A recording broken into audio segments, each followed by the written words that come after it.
All right, welcome back to another video for numbers and sets.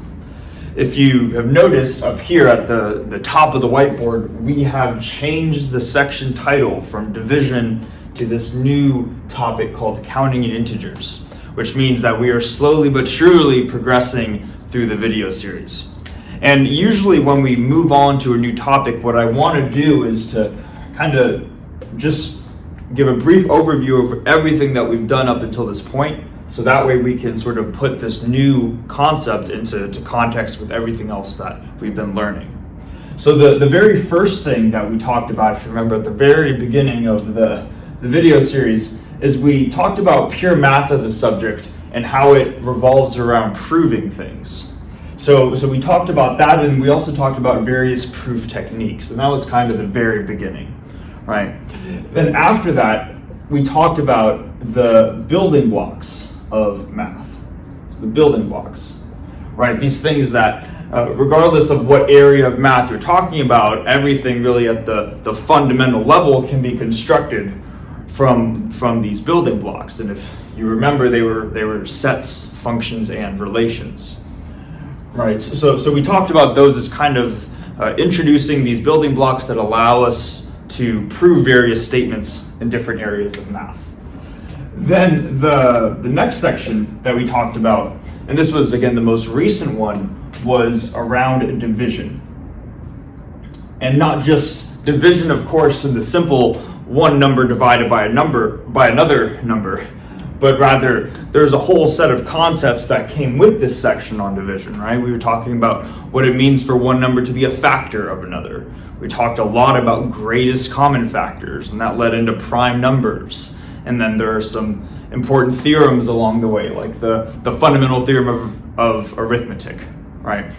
And there are all of these ideas that, in addition to just division, but this was sort of the general concept, and we use these first two bullet points to basically prove various statements related to division. Now, how do we proceed from here? Well, what we're going to be doing is we're going to be adding sort of a new general topic. And in this new general topic, we are going to be doing kind of a similar idea to what we did right here. We're going to be taking our proof techniques and the building blocks to prove various statements regarding the general concept of counting. All right? And what I think I would like to do is I want to just give a warning, kind of a heads up, before we jump into all the material. And I want to give this warning too, because I made this mistake when I was first learning this, was that we see this concept called counting, and we think, all right, counting is just 1, 2, 3, 4. That's really easy. And because we tend to think in our head that counting is easy, we tend to develop a little bit of an ego, thinking that, oh, this section should be easy. I should know how to do this. And all I want to say is that a lot of people who think they know how to count actually don't know how to count. And it's very possible that you're one of those people. At least I was one of those people. So just because of the section titled, don't get too complacent. There's still a lot of challenging but also really, really interesting results that are going to come out of this section. Okay? So that is sort of the overview of what we've done so far and what we're going to be talking about. All right. Now, also, if you remember, in the section on division, there are certain results that we wanted to prove, but if you remember, we kind of sort of informally proved them, where, let's see, one of them was that every natural number besides the number 1 can be decomposed as a product of primes. And sort of the technique that we used to prove that was we say, okay, well, we first write it out as a product, and then we start by saying some numbers are prime in that product and some numbers aren't. And if a number is not prime, it can be further decomposed as a product of primes. And you keep on doing this until you get to the end.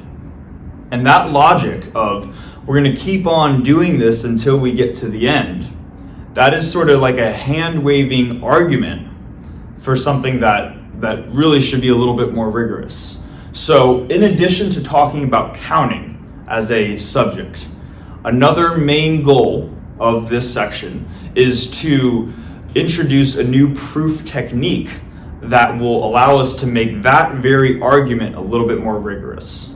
And the proof technique is called induction, and we've sort of hinted at that a few videos ago.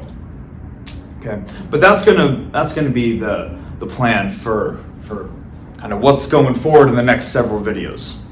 But now for this video, what I want to do is to kind of just introduce some tools that we can use to help us count, because it turns out that maybe counting is not as trivial necessarily as we thought. And the first tool that I want to introduce is a function called an indicator function. So what I'm going to do is I'm going to write out the definition of this thing called an indicator function, and then we're going to go through what that definition means, and as well as some of the properties of indicator functions.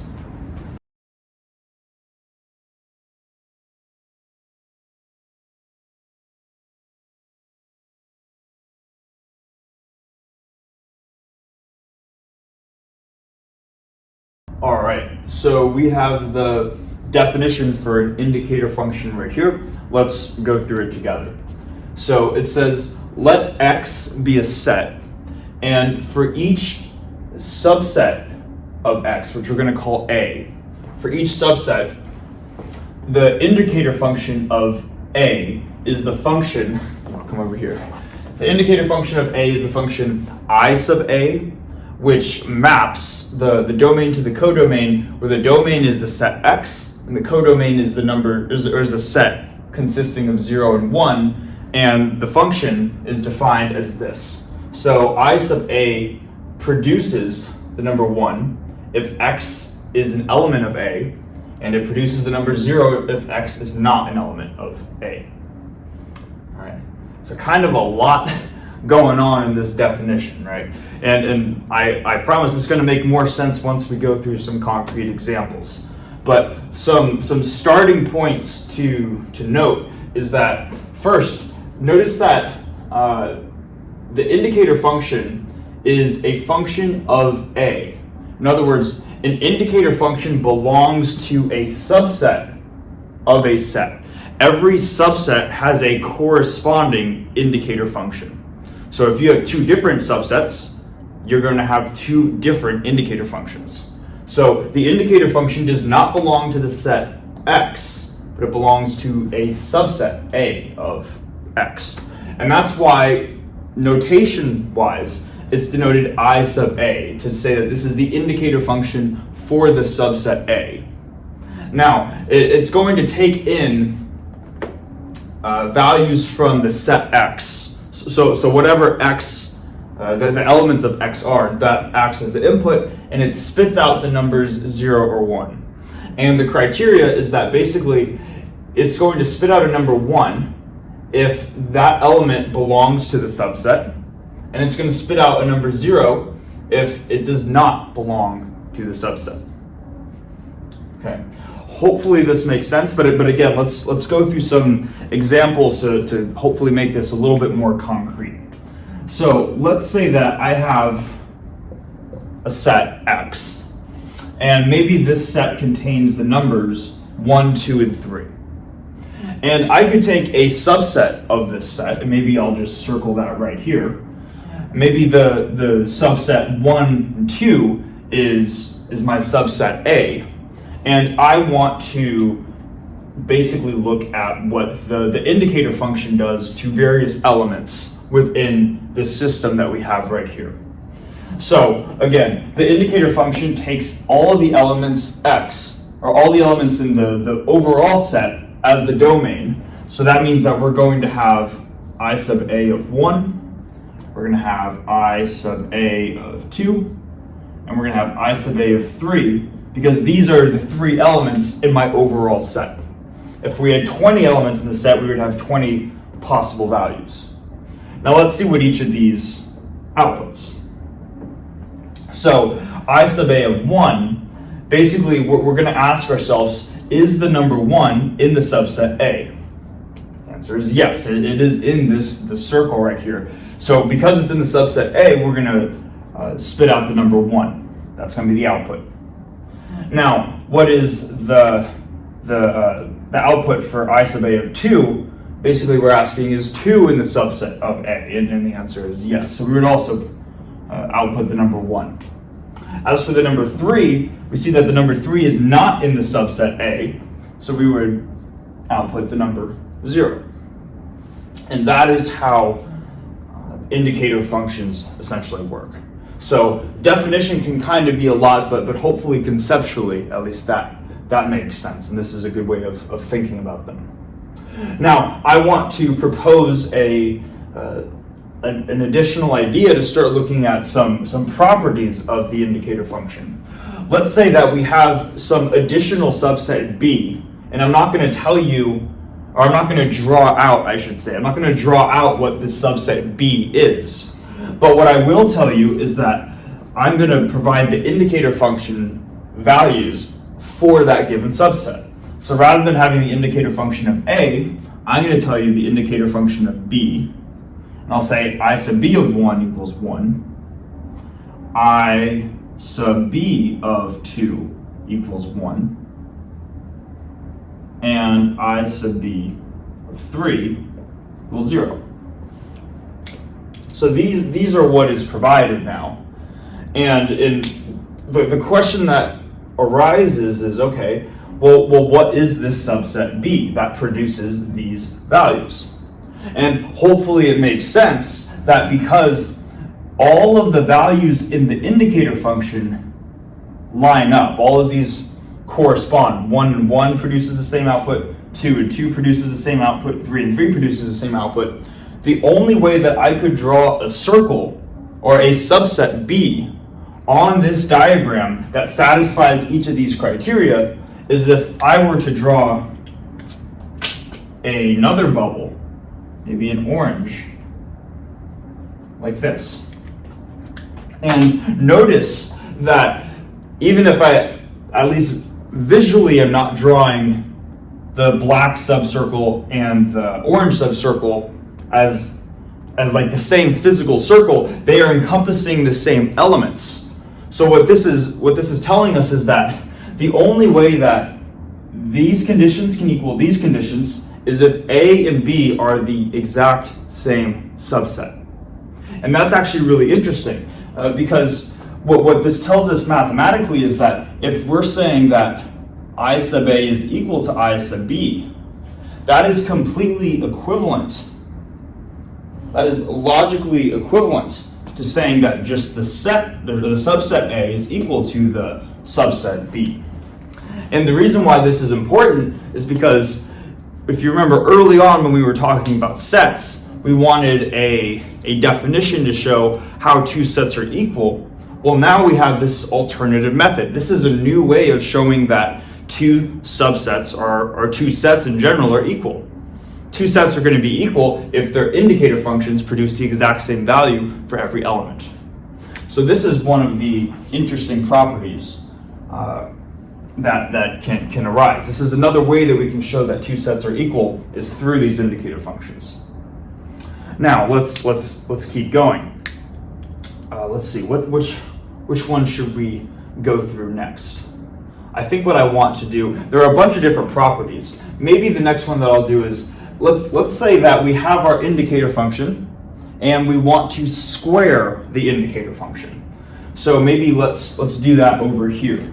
So let's say that rather than having I sub A, I'm going to have I sub A squared.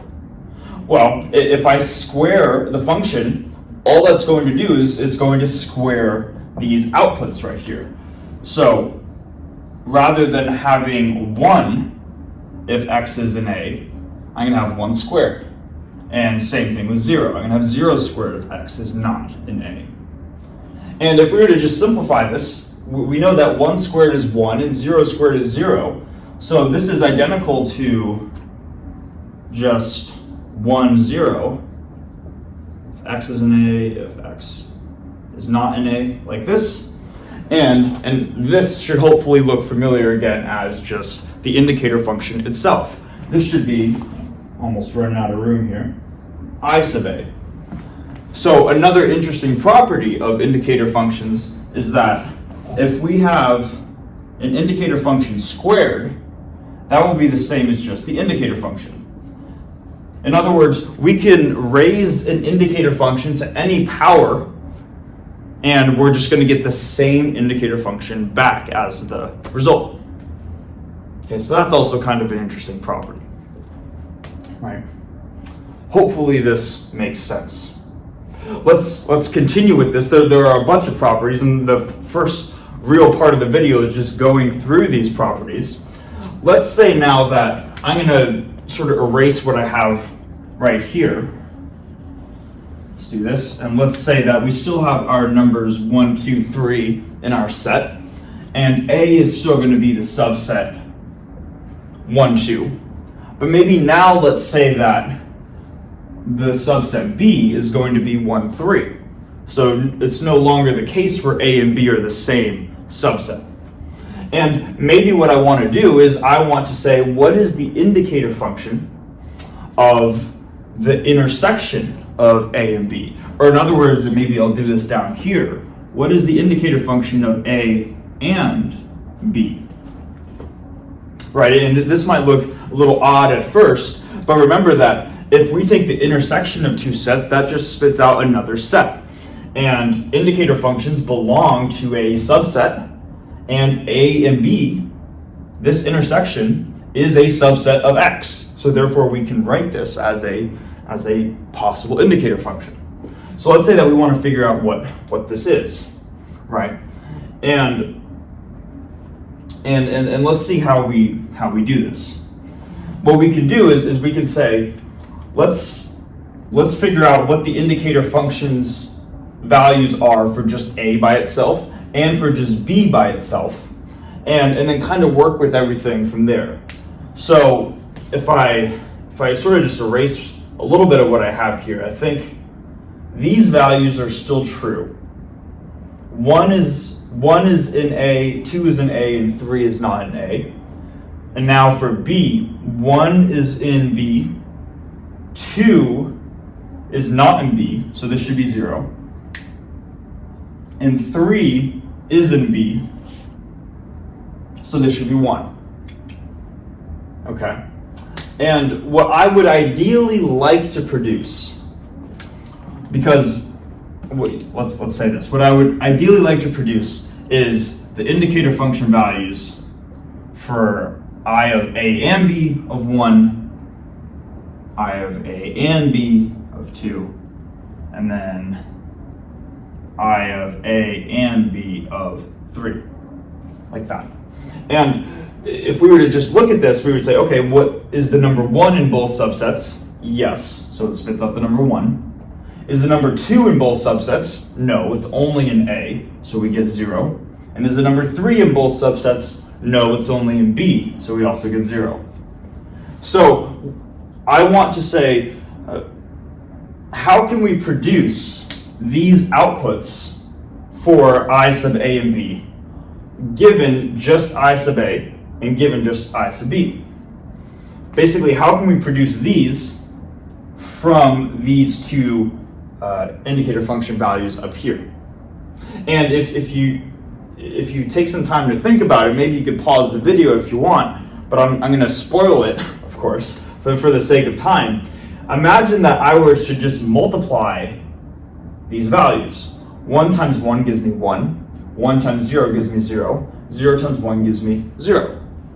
So it seems, and this is true in the general case, that this is another property of indicator functions, that the indicator function of A and B is just equal to the product of the indicator function of A multiplied by the indicator function of B. Just like this. Okay? So this is sort of a third property that arises with indicator functions. Hopefully that makes sense. All right, and let's see, do we have room for, maybe we have room for like one more property down here. Notice that we first started with some basic properties of indicator functions, and now we are looking at indicator functions of combining sets, or looking at set operations. Another set operation that we can perform is sort of the not operator, right? Where we want to take I sub A bar, the indicator function of the subset of not A. And if we were to just look at this diagram right here, we would say, all right, well, we know that the indicator function we can just first write out the values, and we would first say, is the number 1 not in A? And that's false. The number 1 is in A. So this should give us 0. Then we would say, is the indicator function of not A of 2, what is that going to be equal? Well, we're going to say is 2 not in A. That is also false. 2 is in A. So this is going to be 0. And then for the last one, the indicator function of not A, for the value 3, we would say is the element 3 not in A, and that is true. 3 lies outside of the circle, so this would be the number 1, like this. All right, so these are the outputs, and ideally what we want to do is kind of like with this case right here, we want to find a way to produce these values given our starting I sub A values. How can we rewrite I sub A bar in terms of just I sub A? And again, if you want to think about this, I would recommend taking a few minutes to pause the video, but just to give the result, the way that we can basically get these values from these values right here is if we were to take the number 1 and subtract off I sub A. So it turns out that I sub A bar, I sub not A, is going to be equal to 1 minus I sub A.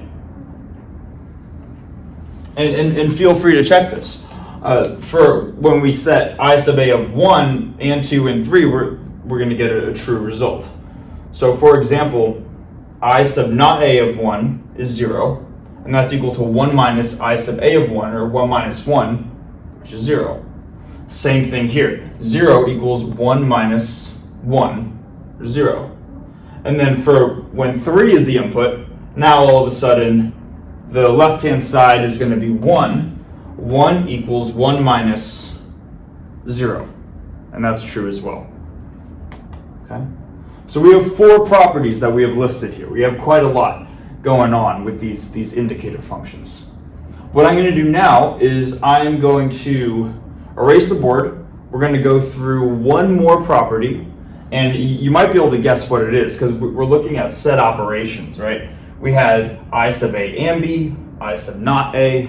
It's like, what is that third sort of fundamental set operation? It is the union operator, right? So we're going to take a look at I sub A or B, and we're going to show how to construct that by using a lot of these properties that are already written up here.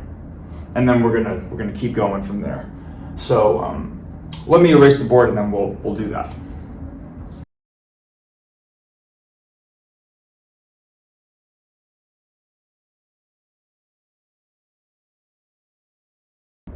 Okay, so we have the indicator function of A or B now, and what we're going to do is we're going to use these properties right up here to help us determine what this indicator function should equal.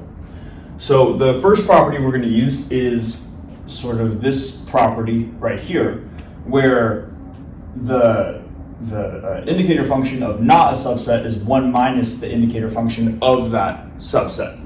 So this can be written as 1 minus the indicator function of not A or B, like this.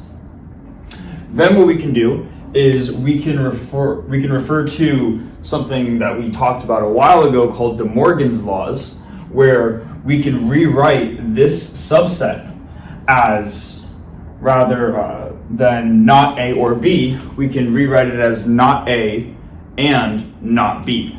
So that way this equation now becomes the indicator function of, let's make that a little bit bigger, of not A and not B, like that.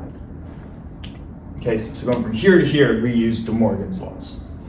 Then what we can do is we know that if we have the indicator function of one subset and another subset, we show that that is just equal to the product of the two indicator functions for each of those subsets individually.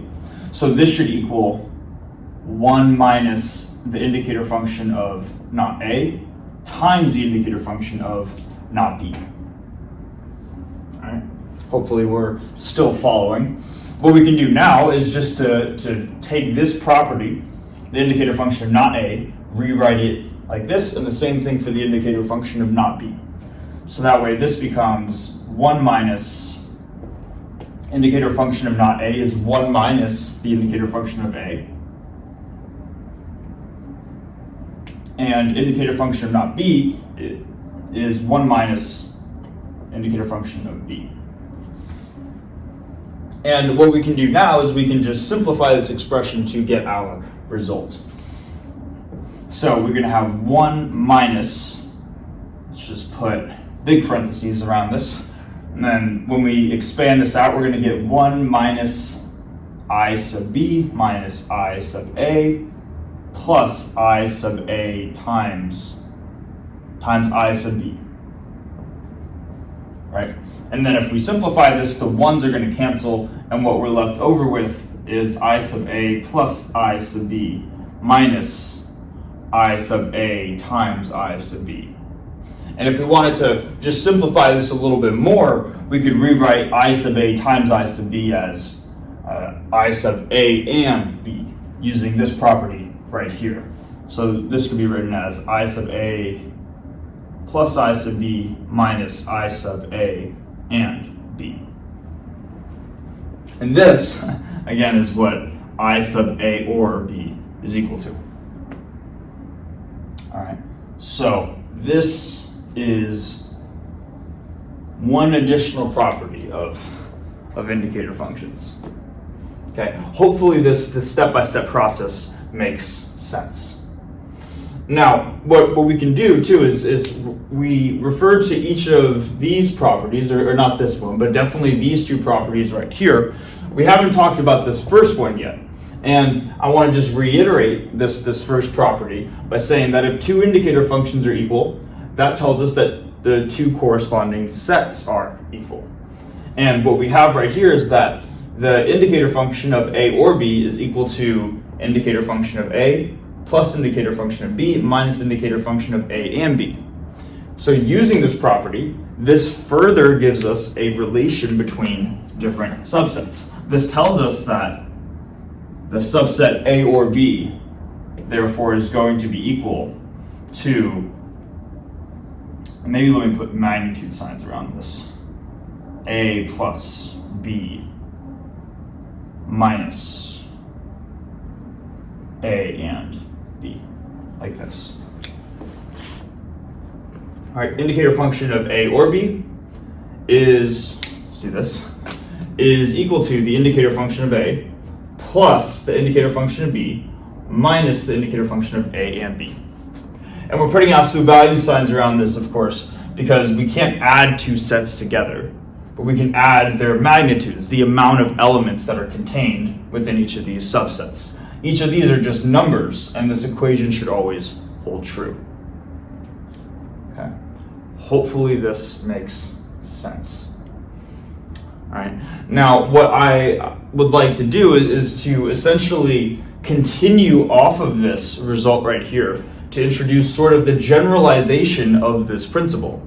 There is a much more general version where we might want to take not just the union of two different subsets, but the union of n different subsets. How can we rewrite that union of n different subsets? There is a principle that tells us how to do that, and that is called the Inclusion-Exclusion principle. We're going to write that down right. We're actually going to erase the board, I think, just to make sure we have enough room, and then we're going to go through that.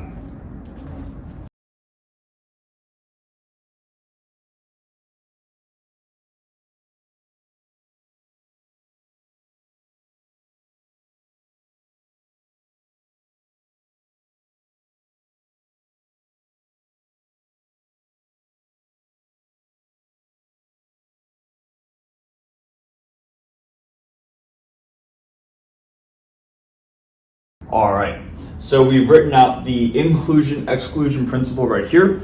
Let's go through it together. So it says, let A sub I be the various subsets of a finite set X.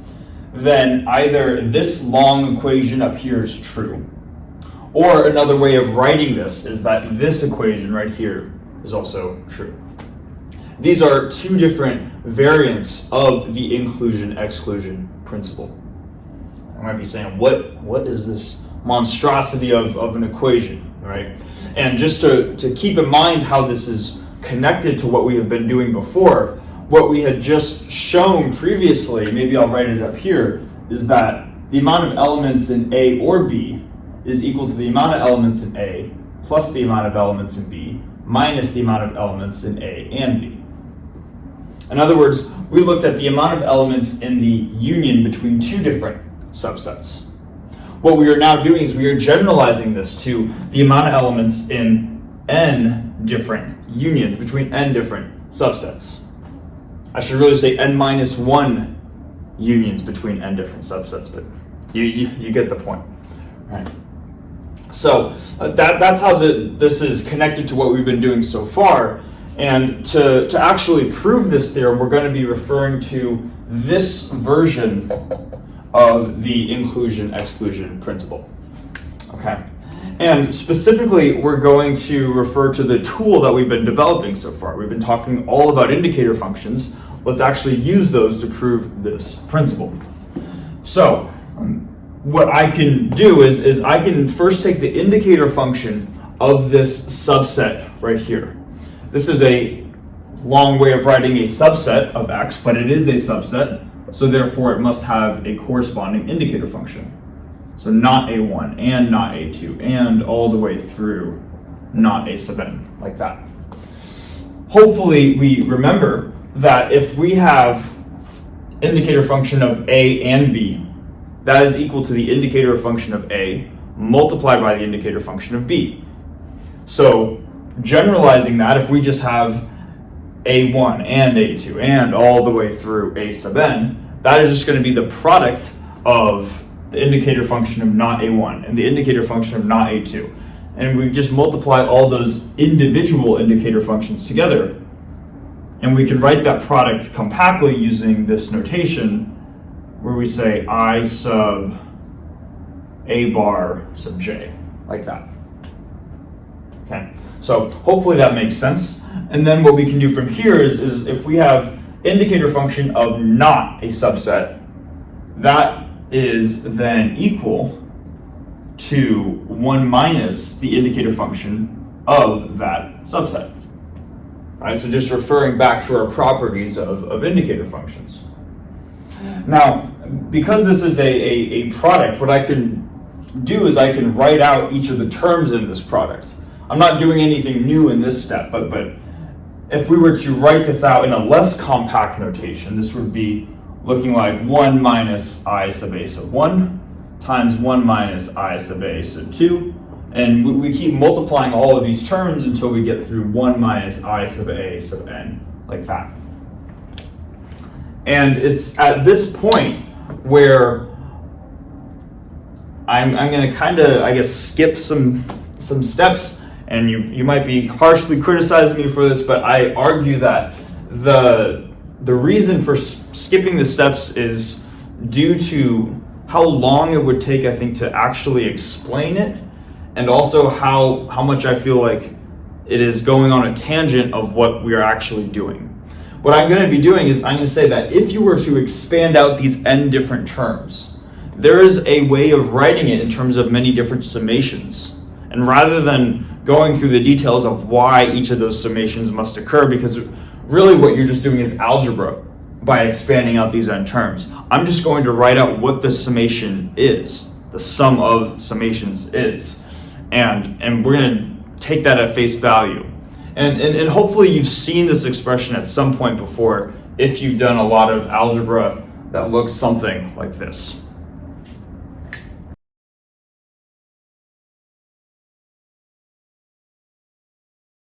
Okay, so this is what this massive product expanded out would look like.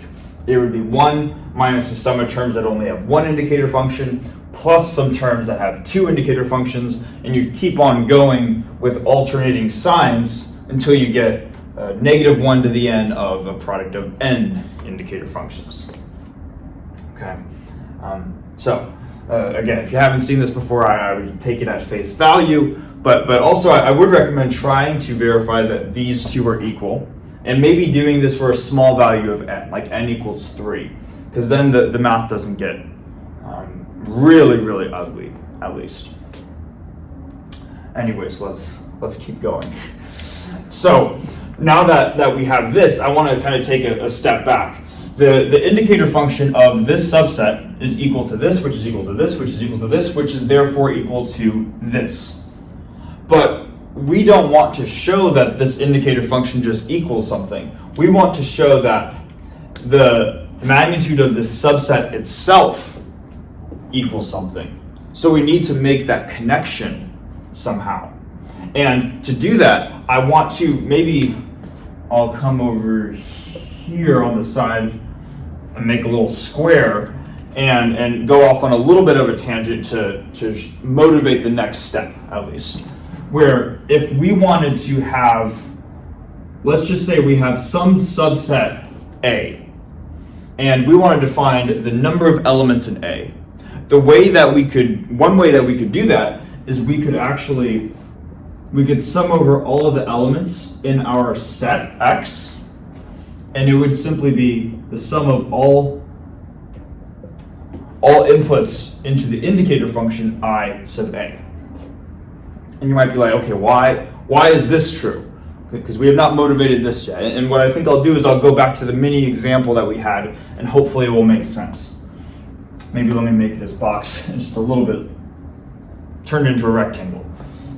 If we had 1, 2, and 3 in our set X, and then 1, 2 was a subset A, and we wanted to find the number of elements in A, hopefully we can just see by looking at this, the number of elements in this circle is 2.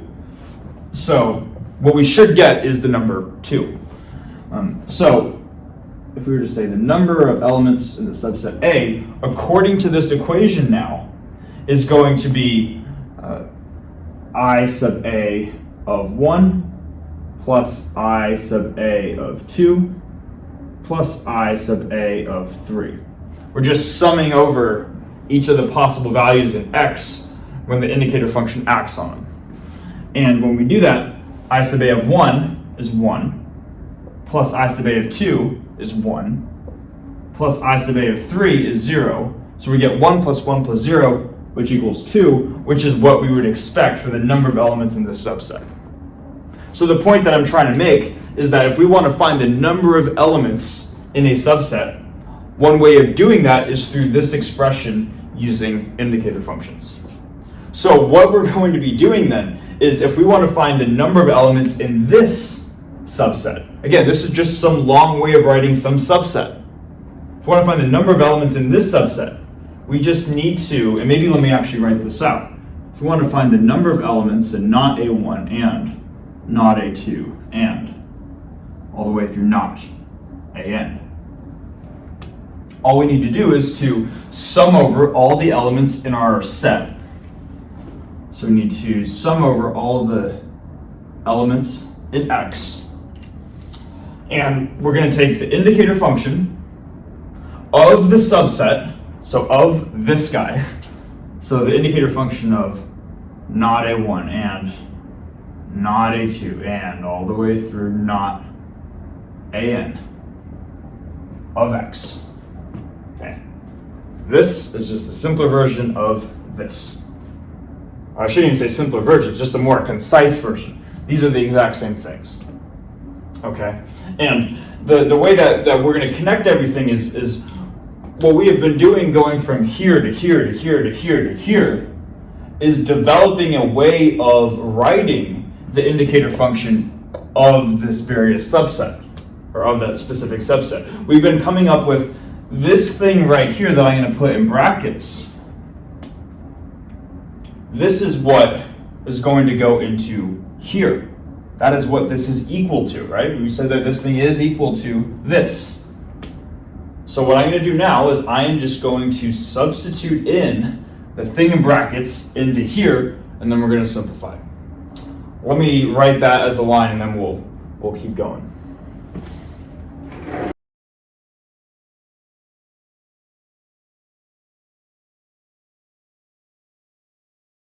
Okay, so this might look a little bit ugly, but if we keep in mind that we are just taking the sum over all the elements in X of the thing in brackets.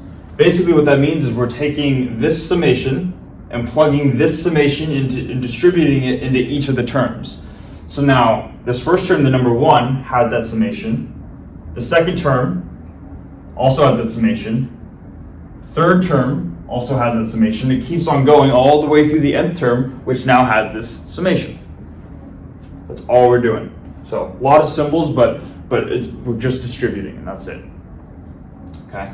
Now to finally connect everything together, we want to evaluate each of these summations where we're summing over all possible values of X. So in this first summation, if we are summing over all the possible values of X and we're summing up the number 1, we're saying 1 plus 1 plus 1 plus 1, uppercase X different times. So this is going to be equal to however many elements are in our set. Then we can subtract this off, and what does this second term right here equal? Well, we actually came up with a more compact way of writing it in this simplified side note over here. If we sum over all the elements in X of the indicator functions acting on X, that is just equal to, that's what this is, that is equal to the number of elements in that subset. So another way of writing this is, we still have the sum over J, but now this summation with this term gives me just the magnitude of A sub J, like that. And hopefully you see that we can keep on going with this process, where we take the sum over all possible elements in the set of whatever this is. And to make this a little bit more similar to the notation up here, again, the indicator function of one thing times the indicator function of another thing. Another way of writing this is the indicator function of A sub j and A sub k of X, like that. So what we could do is we could say that this is really going to be j less than k, and then we have the magnitude of A sub j and A sub k. And we would just keep on going all the way until we get to this final term that shows up right here, dot, dot, dot, plus -1 to the n times the magnitude of A sub 1 and A sub 2 all the way through and A sub n. And now we have finally shown that this line down here, after going through all this work, this line right here is equal to this original line up here, which is what we were trying to show. Since these two equations are equal, we have just shown using indicator functions that this equation must be true. Kind of dense, right? If you don't think so, good for you, because I thought this was dense, but it's still a really interesting result nonetheless. And we might think that this is incredibly abstract. Why is this interesting? I think to finish off the video, we're going to go through a specific example of how to actually use this inclusion-exclusion principle, especially if we haven't seen this before and we don't quite understand all of the applications of it. So we're going to go through an example, and that might motivate why we have this in the first place.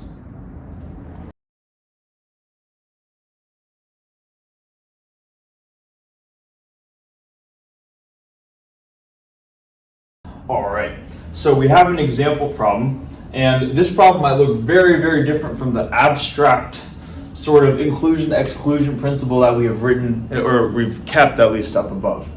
And the example is, how many numbers less than or equal to 200 are co-prime with 110? And we might be like, how do these two connect? And I think seeing the connection is going to be really valuable in just understanding why this is useful. And if we don't initially see the connection, that is a hint that we don't quite understand the full potential of this problem, or of this principle, I should say. And again, this is only one example. There are many, many different examples for how this is useful. We're just going to go through one. So what's the strategy? How do we actually connect everything? Well, what we can do is first remember what it means for numbers to be co-prime with another. So if we have a number that is co-prime with 110, what that is telling us is that the greatest common factor between some number and 110 is the number 1. In other words, they cannot have any larger common factors. So what we want to do then is say, okay, well, what are the factors of 110 first? So maybe I'll go over here and say that the number 110 can be split into 2 times 55, and then 55 can be split into 5 times 11. So if we were to write 110 as a product of primes, there would be 2 times 5 times 11. So what we are looking for then is we are looking for numbers less than or equal to 200 that do not have the number 2 as a factor, and do not have the number 5 as a factor, and do not have the number 11 as a factor. If none of these numbers are common factors with various numbers less than or equal to 200, that counts as a number that will be co-prime with 110. So how do we, well, first, hopefully that makes sense, but also how do we then take that and apply the inclusion-exclusion principle? Well, what we can do is we can say that we can construct a couple of subsets. Maybe let's say I have A1, and A1 is going to be a subset which is going to be the set of all elements X such that 2 divides X. And if we don't quite see where this is going yet, just let me write out the other ones, and then I promise that this will make a little more sense once we keep going. A2 is going to be a subset of elements X such that 5 divides X. And then finally, A3 is going to be a subset X such that 11 divides X. Okay, so we've constructed 3 subsets, and these are all going to be sets of elements of numbers that are less than or equal to 200. And what we can do now is, again, if a number is co-prime with 110, it does not divide 2. Or it does not have 2 as a factor, does not have 5 as a factor, and it does not have 11 as a factor. In other words, what we are looking for is we are looking for the amount of numbers that do not have 2 as a factor, meaning they are not in the subset A1, like that, and do not have 5 as a factor, so they're not in A2. So, and they're not in A2. Might see where this is going, and do not have 11 as a factor. So, and they are not in A3. So what we've just done is we have now formulated this question in terms of something that now looks a lot more similar to this, right here. So let's just apply this principle now to this problem. So according to the inclusion-exclusion principle, this is the equation that must hold. Let's see what this equals. Well, this is equal to absolute, or the magnitude of X, minus the sum, and minus the sum of all the individual subsets. In this case, there are only 3. So I is going to go from 1 to 3 of AI, plus the sum where I is less than J, meaning that you can't have I is 1 and J is 2 and then also have I is 2 and J is 1. This is technically a summation over 2 different indices, I and J, but whatever the index I is, it must be strictly less than J.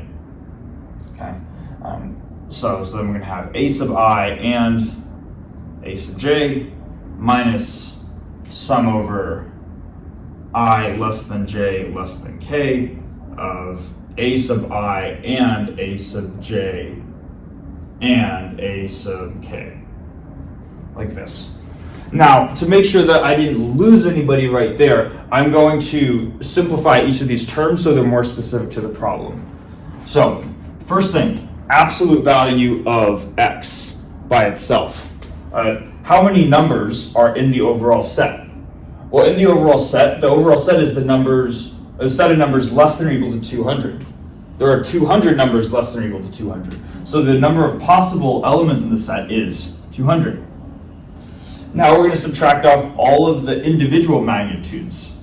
So minus magnitude of A1, minus magnitude of A2, minus magnitude of A3. Then we're going to sum over all of the pairs, all the intersections where I is less than j. So that is going to be plus a sub 1 and a sub 2 plus a sub 2 and a sub 3 plus dot dot dot. Continuing over here, there's one more possibility where we have a sub 1 and a sub 3. Like that. That would be this term right here. And then finally we're going to subtract off the one combination where the indices are I is less than j is less than k, and that's when I is 1, j is 2, and k is 3. So minus number of elements where we have A1 and A2 and A3, like this. So that's where we can basically take what we have right here and make it a little bit more specific. Now, at this point, it is essentially a matter of determining what each of these numbers are. You can imagine if we figured out what this term, this term, this term, this term, this term, this term, and this term are as numbers, how many elements are in each of these sets. We just plug in those numbers, and then we're going to get a resulting number as what we are trying to find. How many numbers are co-prime with 110? And rather than just going through the list of 200 numbers and determining which ones are in each set, I have the numbers right here, so what I'm going to do is to just plug in what these values are, and you could go through and check this as well. How many numbers are in A1, meaning how many numbers do divide 2, or have 2 as a factor, how many numbers have 5 as a factor, how many numbers have 11 as a factor, and you could keep on going and you could show this yourself, but point of what I'm trying to say is I'm just going to plug in the numbers and we'll go from there. Okay, so if you were to plug in how many numbers are in A1, 100, how many numbers are in A2, 40, A3, 18, and you kept on going, you would just get these values, and when you sum all of them up, including the correct signs, you're going to get 73. So what that tells us and what the actual answer to the problem is, how many numbers less than or equal to 200 are co-prime with 110? 73. Okay. And this is just one instance of how we can take this original question, reformulate it, or sort of manipulate it so it looks like this form. Right here, we can apply the inclusion-exclusion principle to solve problems that we want. All right, so hopefully this makes sense. I also wanted to include this too because there are some problems on the example sheets or the problem sets or whatever you call them that are similar to this. Okay. But yeah, I feel like this video has probably gone on long enough. So yeah, thanks for watching, and I will see you in the next one.